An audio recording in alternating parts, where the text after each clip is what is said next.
Hi, my name is Greg Keith, and this is my video for my field experience class, EDU557 at William Woods University. My video will be on the implications of social media that it has in the classroom and the district itself. Uses of social media in the school setting include the use of several apps, three that I'm going to point at particularly in this video. Those three are Remind, Facebook, and Twitter. I'm going to go over the pros and cons of each app or mobile app.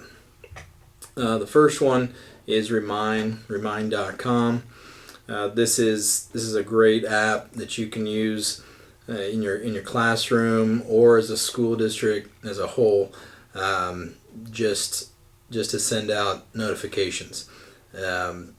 Parents and students alike can sign up for whatever it is that you have that they want to receive, such as if you're using it for a specific class, you can set it up just to receive information on test dates or projects that are coming up or due dates for assignments. Really anything of importance that's important for the student and the parents.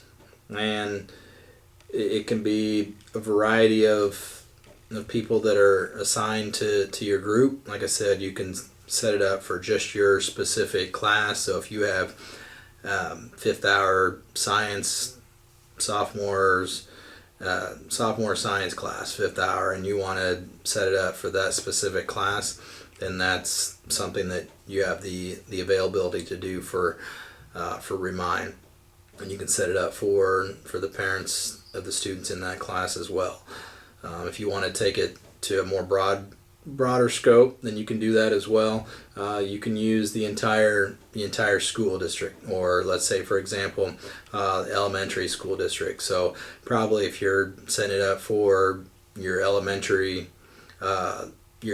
school, you're not probably setting it up for students, but more so for parents, so and teachers. So you can set it up for them, and you can send out any kind of information you have coming up, just events in your school that's of importance to get that information out, or as a whole school.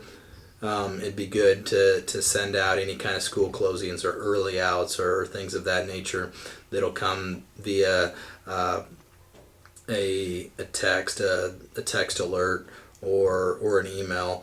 But more importantly, it's really good for that quick information that you have right at your fingertips.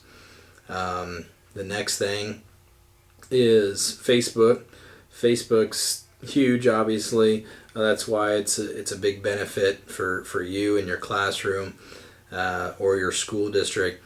In the fact that obviously a big pro is it seems like everybody's on Facebook.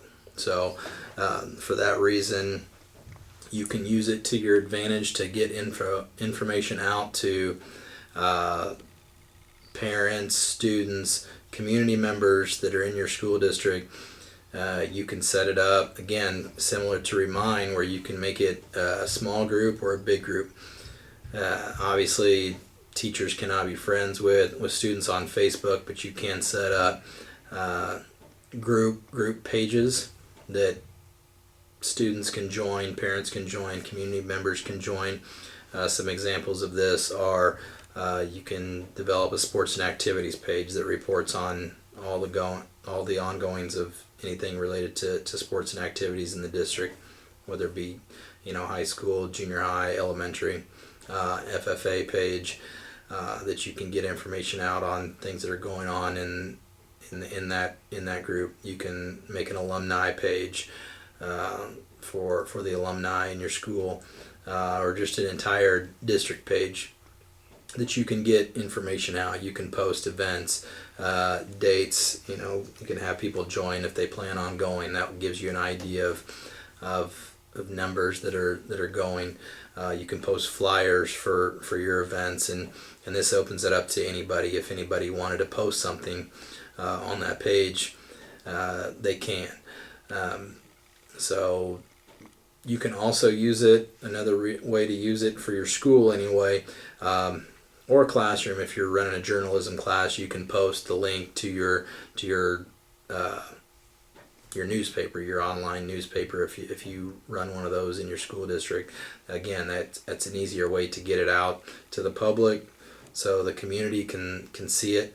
And again, you can shorten it down to just a simple group or class. If you wanted to share information when you're not at school, at night over a homework assignment or over the weekend, you can share that information, or you can do it there at school. It's also a good way to have students interact. That's something that's another pro with these, and we're getting ready to talk about Twitter, but all these you can use to interact with students while you're in the class.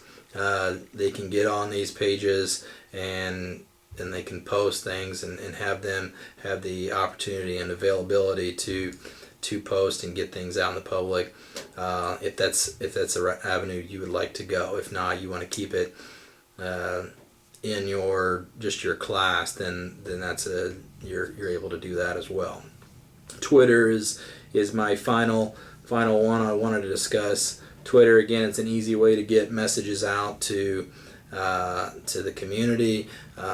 It's an easy way to interact socially via the internet, obviously, with your students, with your class, using the hashtag. You can use a hashtag, and that's a way to discuss chapters in a book, or discuss an assignment, or to discuss really anything you wanted to, as long as it's obviously school related or class related.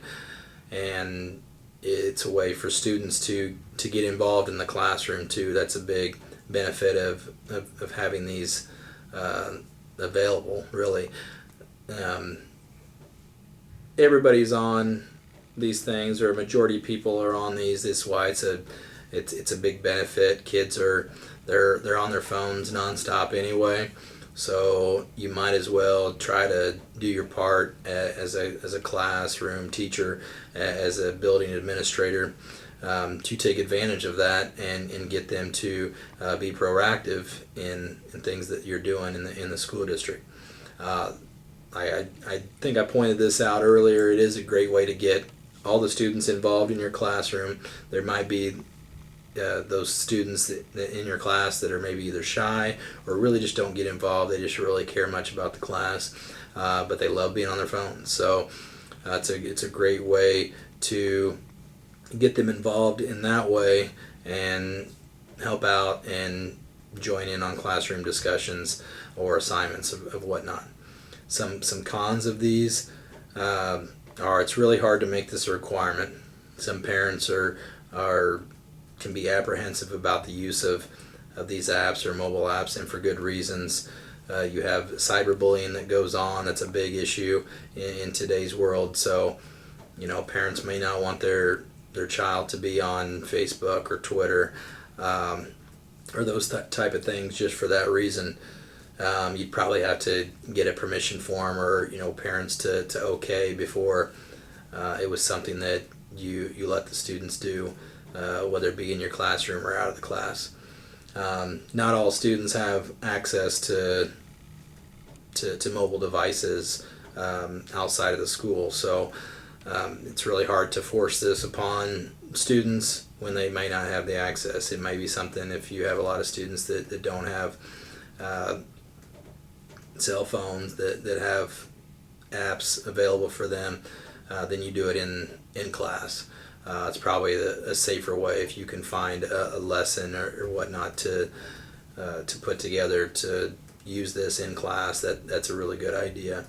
The need to do something in class, you would have to have student access for it. That's a big thing. And to make sure, probably the most important, to make sure the content does not steer away from educational reasons. Obviously, if you give kids an opportunity to get on Facebook and Twitter and those two things especially, you're going to have some that maybe take advantage of that, and they're getting on there for reasons that do not pertain to your class, and that could be a potential problem in the long run. Closing, they're both valid pros and cons for all three of these. Obviously, nothing's perfect, but you need to find a way to make these available for students. I think that's a good idea, and to make sure it's done the right way, to make sure you check all avenues and make sure that your students are using these for the right reasons, and you have firm direction in what you're trying to do with it. This was my presentation on the implications of social media in the classroom for William Woods EDU 557. Thank you for watching.